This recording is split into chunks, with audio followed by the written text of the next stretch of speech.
Hello दोस्तों, मेरा नाम है राजकुमार और आप लोग देख रहे हैं मेरे YouTube channel Raja Babu coaching centre. दोस्तों आज हम बात करने वाले हैं 12th के हिंदी के 5 चैप्टर जिसका नाम है रोज और जिसके लेखक है ज्ञानानंद वात्स्यायन अज्ञाई जी। तो दोस्तों इसका जन्म जन्म जो है दोस्तों देख लीजिए, जो कि महान ही महान इंपोर्टेंट और ऑब्जेक्टिव भी है। तो दोस्तों ये बहुत ही ज्यादा पूछे जाने वाले बिहार बोर्ड में ऑब्जेक्टिव है। तो एक बार देख लीजिए दोस्तों, जन्म इसका जो है दोस्तों 7 मार्च 1911 ईस्वी को हुआ था और इसका निधन जो है दोस्तों बहुत ही ज्यादा इंपोर्टेंट है, जो कि बिहार बोर्ड में पूछे जाते हैं। तो दोस्तों वे देख लीजिए एक बार, इसका निधन जो है दोस्तों 4 अप्रैल 1987 ईस्वी को हुआ था। चलिए आपके टेक्स्ट बुक से आज पढ़ाने का प्रयास करूंगा और एक्सप्लेन करने का भी प्रयास करूंगा, तो दोस्तों बने रहिए हमारे साथ। तो दोस्तों इसका जन्म 7 मार्च 1911 ईस्वी को हुआ था और इसका निधन 4 अप्रैल 1987 ईस्वी को हुआ था हमारे सचिनानंद हीरानंद वात्स्यायन जी का। तो दोस्तों इसका जन्म स्थान जहां से बिलोंग करते थे, जहां रहते थे और जहां इसका मातृभूमि था, तो दोस्तों उस जगह का नाम है, उस पवित्र भूमि का नाम है कसैया कुशीनगर, जो कि उत्तर प्रदेश में है। तो दोस्तों आगे देख लीजिए, मूल निवास जहां दोस्तों ये रहते थे, जहां इसका परमानेंटली घर था और दोस्तों जहां से ये बिलोंग करते थे, तो उस जगह का नाम था दोस्तों करतारपुर पंजाब, जो कि पंजाब राज्य के हैं। तो चलिए आगे देख लेते हैं दोस्तों। माता पिता, दोस्तों इसके माता जी का नाम था वयंती देवी और इसके पिताजी का नाम था डॉक्टर हीरानंद शास्त्री।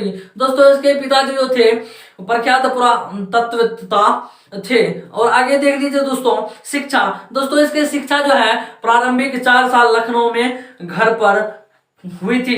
तो दोस्तों इसके जो है प्रारंभिक शिक्षा, यानी कि दोस्तों पहले से जब ये पढ़ना स्टार्ट किया था तो लखनऊ में थे और लखनऊ से ही इसका पढ़ाई स्टार्ट किया और इन्होंने अध्ययन की रुचि लखनऊ में ही जारी किए थे। आगे देख लीजिए दोस्तों, मैट्रिक 1925 में और पंजाब विश्वविद्यालय से। तो दोस्तों मैट्रिक के जो एग्जाम दिए थे दोस्तों, मैट्रिक में जो उत्तीर्ण हुए थे 1985 ईस्वी में हुए थे और पंजाब विश्वविद्यालय से हुए थे। और दोस्तों इन्होंने इंटर का एग्जाम 1927 ईस्वी में मद्रास क्रिश्चियन कॉलेज से हुआ था। दोस्तों इसका जो इंटर का क्वालिफिकेशन था और इंटर जो मतलब किया था, तो उन्होंने 1927 ईस्वी में किए थे और मद्रास क्रिश्चियन कॉलेज से किए थे। चलिए आगे देख लेते हैं दोस्तों, बीएससी, दोस्तों इन्होंने बीएससी का डिग्री भी हासिल किए थे, वो भी 1929 ईस्वी के फोर्टमैन कॉलेज लोहार पंजाब में, जो कि वर्तमान में अभी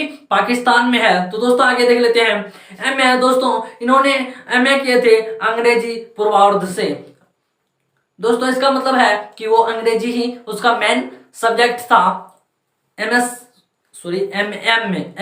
में, और इन्होंने लाहौर से ही एमए किए थे। चलिए आगे देख लेते हैं दोस्तों, क्रांतिकारी आंदोलन में गिरफ्तार हो जाने के कारण आगे पढ़ाई इसकी रुक गई। तो दोस्तों इसको जो है क्रांतिकारी आंदोलन जो चला था हमारे भारत में, उन्हीं के दौरान इसकी पढ़ाई जो है रुक गई, स्टॉप ले ली और दोस्तों उन्हीं बीच इन्होंने अपना अध्ययन छोड़ना पड़ा, इसको अपना स्टडी छोड़ना पड़ा और उनके बाद पढ़ाई नहीं किए। आगे देख लेते दोस्तों, इसके कुछ भाषा ज्ञान, दोस्तों इन्होंने कुछ अपना भाषा दिए, वो भी ज्ञान के जरिए। तो दोस्तों देख लेते हैं कि भाषा ज्ञान क्या दिए। भाषा ज्ञान में थे दोस्तों संस्कृत, अंग्रेजी, हिंदी के अतिरिक्त फारसी, तमिल आदि अनेक भाषाओं का ज्ञान था इनके पास। दोस्तों एक बार फिर से सुन लीजिए, संस्कृत, अंग्रेजी, हिंदी के अतिरिक्त फारसी, तमिल आदि अनेक भाषाओं का ज्ञान था हमारे सचिनानंद हीरानंद वात्स्यायन अज्ञाई जी को। तो चलिए आगे देख लेते हैं दोस्तों, व्यक्तिगत एवं स्वभाव, इसके व्यक्तिगत और स्वभाव कैसे थे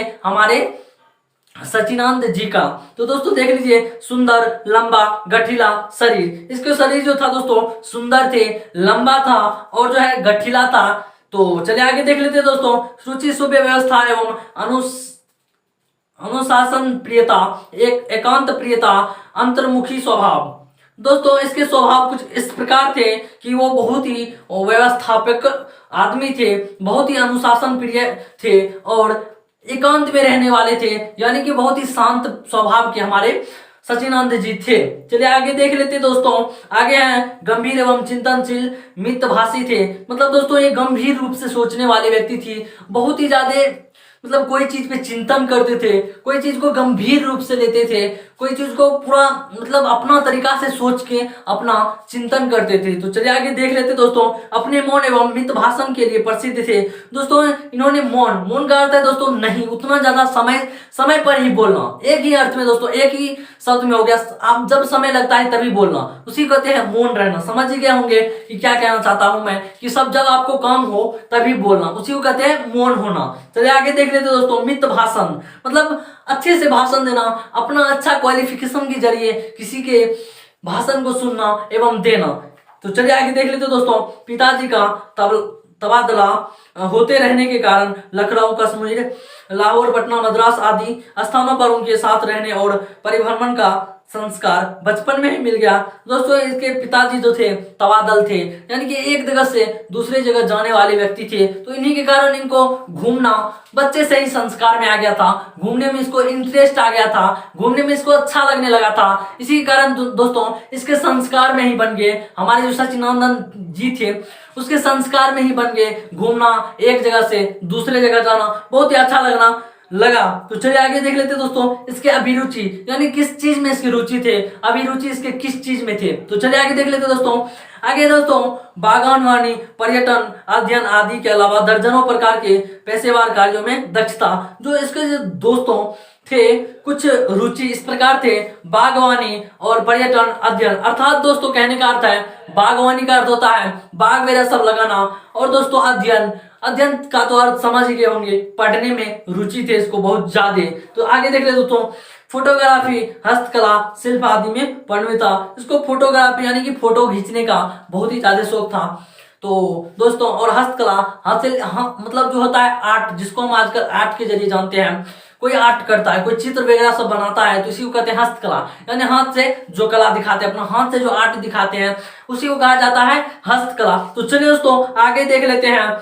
यूरोप, एशिया, अमेरिका सहित कई देशों का साहित्य यात्राएं कर चुके हैं। तो दोस्तों हमारे जो थे सचिदानंद हीरानंद वात्स्यायन जी, ये जो दोस्तों अमेरिका सहित कई अनेक देशों में, जैसे यूरोप, एशिया, अमेरिका, इन सब देशों में ये जो है घूमना फिरना एवं जो है दोस्तों क्या कहते हैं यात्राएं कर चुके हैं। तो दोस्तों आगे देख लेते हैं। आगे दोस्तों इसके सम्मान एवं पुरस्कार। दोस्तों इसको कुछ सम्मानित भी किया गया था, उसको कुछ पुरस्कार भी दिया गया था। तो देख लेते दोस्तों क्या सम्मान दिया गया था, क्या पुरस्कार दिया गया था। तो दोस्तों देख लीजिए एक बार। साहित्य अकादमी पुरस्कार।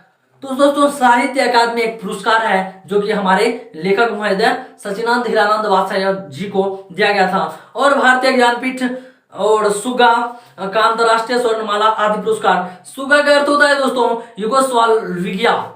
एक बार फिर से देख लीजिए कहीं मिस्टेक ना हो जाए, युगोस्लाविया। चलिए हो गया। तो देख लेते हैं। देश विदेश के अनेक विश्वविद्यालयों में विजिटिंग प्रोफेसर के रूप में आमंत्रित थे। दोस्तों ये प्रोफेसर के रूप में भी कई कॉलेज वगैरह सब में रह चुके हैं। चलिए आगे देख लेते हैं। पत्रकारिता। दोस्तों इसकी कुछ पत्रकारिता भी थे, तो देख लेते हैं क्या पत्रकारिता थे। तो चलिए आगे देख लेते हैं। सैनिक, आगरा में, विशाल भारत में, प्रतीक प्रयाग, दिनमान दिल्ली, नया प्रतीक दिल्ली, नव भारत टाइम्स नई Delhi, thought walk, every ma'am's अंग्रेजी में संपादन। तो दोस्तों ये कुछ इसके पत्रकारिता का अर्थ होता है दोस्तों पत्र लेखन। दोस्तों जैसे पत्र लिखते हैं तो उसी का जो दोस्तों प्रकाशित किया जाता है तो उसी को कहते हैं पत्रकारिता। तो चलिए आगे देख लेते हैं दोस्तों। इसके कुछ कृतियां भी थे, तो देख लेते हैं क्या कृतियां थे, क्या इन्होंने लिखे, क्या अपनी रचना क्या था। तो आगे देखते हैं दोस्तों। पढ़ने के साथ साथ आपको समझाने का प्रयास मैं पूर्ण तरीका से करूंगा। चलिए आगे देख लेते हैं। 10 वर्ष की अवस्था में कविता लिखना शुरू की थी। दोस्तों इन्होंने भी 10 वर्ष के ही अवस्था में अपना कविता लिखना शुरू किया, कविता की रचना शुरू किया, और कविता अपने मन भावनाओं से लिखना स्पष्ट रूप से शुरू किया। चलिए आगे देख लेते हैं। लेखन हिंदी अंग्रेजी दोनों भाषाओं में। तो दोस्तों ये जो लिखते थे हिंदी और अंग्रेजी दोनों भाषाओं में लिखते थे, यानी कि दोस्तों इसका हिंदी तथा इंग्लिश दोनों ही भाषा में प्रकाशित किया जाता था। आगे देख लेते दोस्तों। बचपन में खेलने के लिए इंद्र सभा नामक नाटक लिखा।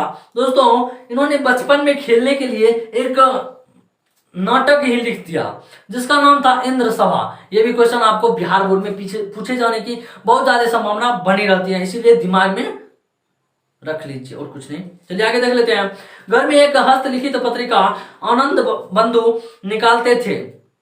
दोस्तों इन्होंने एक घर में जो है अपने हाथ से ही पत्रिका लिख डाली जिसका नाम था आनंद बंधु।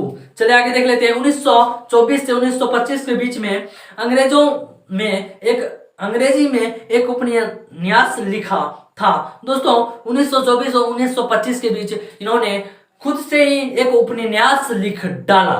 तो आगे देख लेते दोस्तों। 1924 में पहली कहानी इलाहाबाद की स्काउट पत्रिका सेवा में प्रकाशित, और जो दोस्तों उसके 1924 में पहली कहानी जो कि इलाहाबाद की स्काउट पत्रिका में सेवा नामक प्रकाशित हुई थी। चलिए आगे देख लेते दोस्तों। 1930 के बाद नियमित लेखन, 1930 के बाद जो है दोस्तों नियमित रूप से ये लिखना ही शुरू कर दिया, अर्थात लिखने पर भी ज्यादा फोकस करने लगे, पूरा एम्स बैठा लिया कि हमें लिखना ही है। चलिए आगे देख लेते हैं।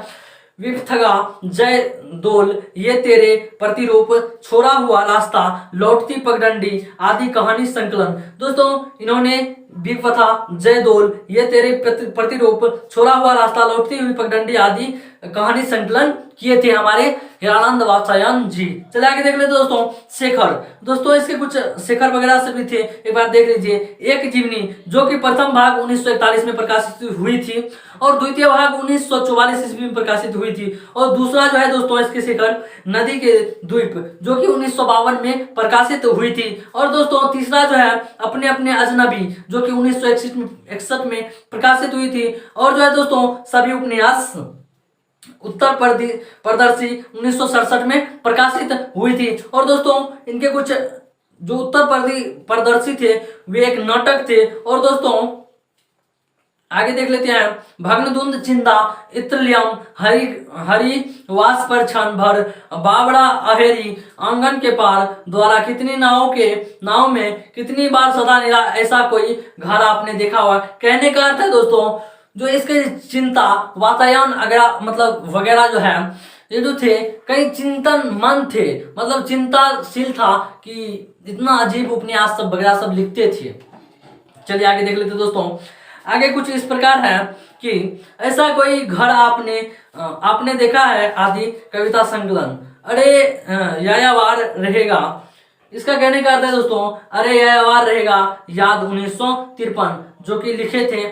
तो आगे देख लेते दोस्तों। एक बूंद सहायता उछली 1961 में इसकी प्रकाशित हुई थी, और यात्रा साहित्य, और त्रिशंकु आत्मपदेन और आलवाल अद्यतन भवंती अंतरा शाश्वती स्वयंतर आदि सभी निबंध थे। दोस्तों ये सब इसके निबंध थे। अरे यायावार रहेगा याद 1953 में जो कि प्रकाशित हुए थे। एक बूंद सहसा उछली 1961 में प्रकाशित हुई थी, और यात्रा साहित्य, ये सब जो है तो दोस्तों ये सब निबंध ही थे इसके। चलिए आगे देख लेते हैं। तार सप्तक 1943 ईस्वी में, और दूसरा शतक दोस्तों 1951 ईस्वी में, और तीसरा शतक 1959 ईस्वी में, और चौथा शतक दोस्तों 1978 ईस्वी में प्रकाशित हुई थी। पुष्परिणी, रूपम्बरा, नेहरू अभिनंदन ग्रंथ आदि सभी संपादित ग्रंथ। ये सब जो दोस्तों नाम आपने सुने ये सब उसके ग्रंथ लिखे थे जो कि खुद से संपादित किए थे, अर्थात दोस्तों खुद से ही लिखे थे, खुद से एडिट वगैरह सब किए थे। चलिए आगे देख लेते हैं। आगे दोस्तों सरतन चंद्र के श्रीकांत जनेन्द्र कुमार के त्यागपत्र तथा अपने उपन्यास अपने अजनबी साहित्य की अनेक कृतियों का अंग्रेजी अनुवाद किया। कहने का अर्थ है दोस्तों शरत चंद्र के श्रीकांत जनेन्द्र कुमार के त्यागपत्र जो थे उनके उपन्यास जो थे दोस्तों उनको अंग्रेजी में रूपांतरण किया हमारे सचिनानंद हिरानंद वात्स्यायन जी। चले आगे देख लेते दोस्तों। रविन्द्र ठाकुर के गोरा का हिंदी अनुवाद किया।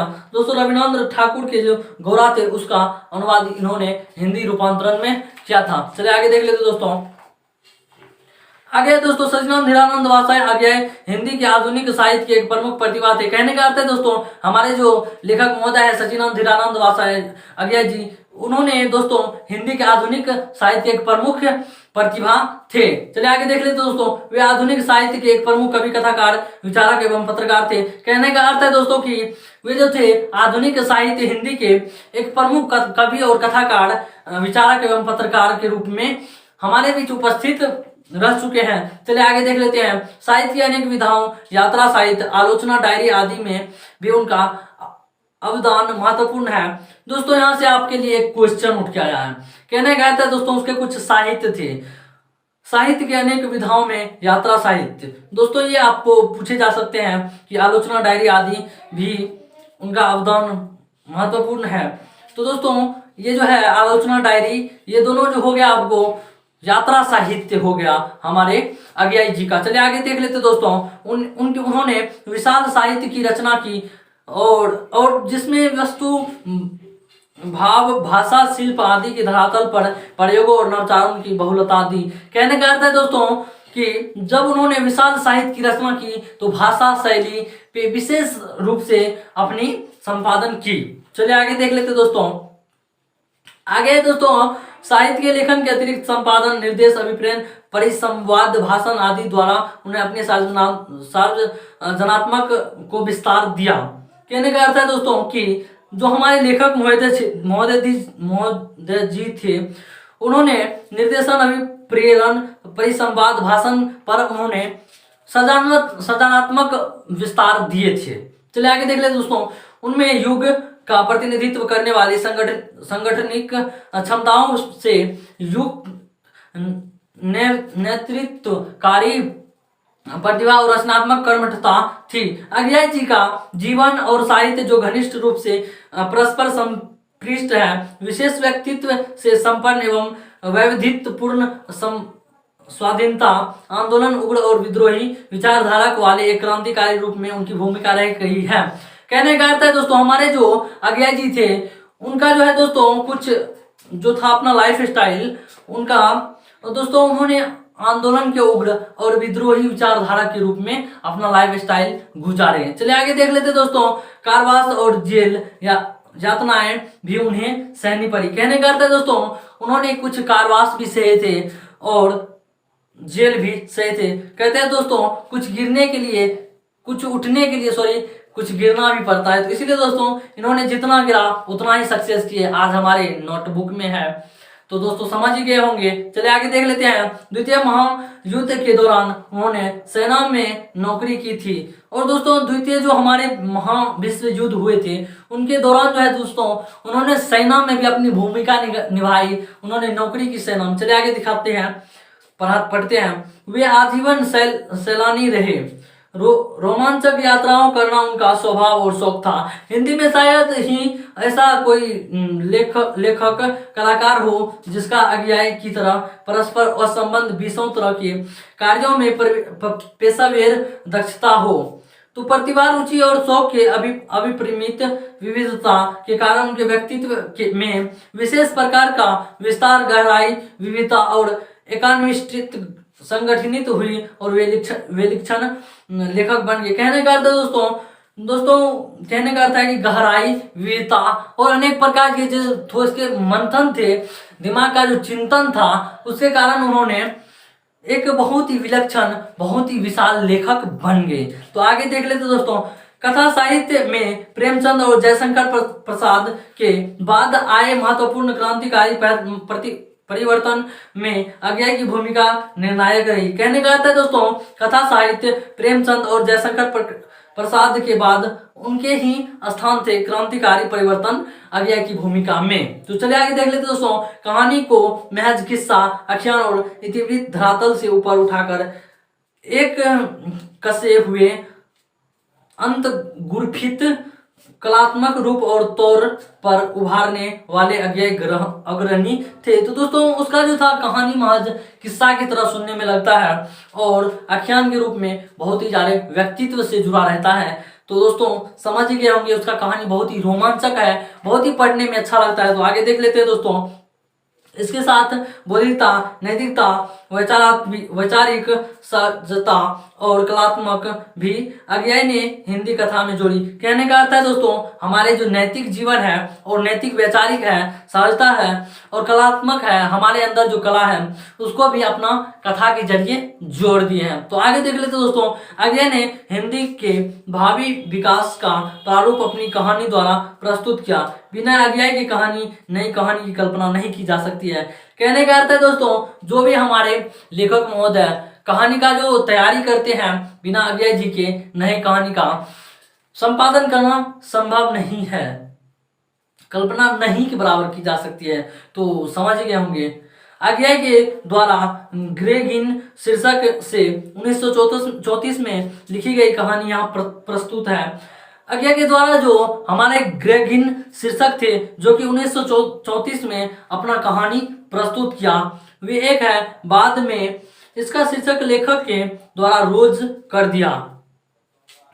बाद में जो है दोस्तों इसी के शीर्षक जो थे उसके लेखक द्वारा इसको रोज नाम दे दिया गया। यह प्रेमचंद के बाद की श्रेष्ठ हिंदी कहानी में परिगणित होता है। वातावरण, परिस्थिति और उसके प्रभाव में ढलते हुए एक गृहिणी के चरित्र का मनोवैज्ञानिक उद्घाटन अत्यंत कलात्मक रीति से लेखक यहाँ प्रस्तुत करता है। डॉक्टर के पति पर चले जाने के बाद का सारा समय मालती घर में एकांकी काटता है। कहने का अर्थ है दोस्तों, डॉक्टर जो उसके पति थे उसे चले जाने के बाद उसकी जो पत्नी महोदय जी थे वो सारा जीवन अकेले ही काटी। तो आगे देख लेते दोस्तों कि उसका दुर्बल, बीमारी और चिड़चिड़ा पुत्र हमेशा सोता रहता था। उसके उसके जो बेटे थे दुर्बल थे और दोस्तों चिड़चिड़ा था, तो हमेशा सोता रहता था, मतलब बहुत ज्यादा सोने की आदत थी या रोता रहता था, उसको रोने की भी बहुत ज्यादा आदत थी। चलिए आगे देख लेते हैं। मालती उसका देखभाल करती हुई सुबह से रात 11 बजे तक घर के कार्यों में अपना व्यस्त रहती थी। दोस्तों मालती जो थे हमारे डॉक्टर साहब की पत्नी जी, तो दोस्तों उन्होंने पूरा अपना लाइफ जो है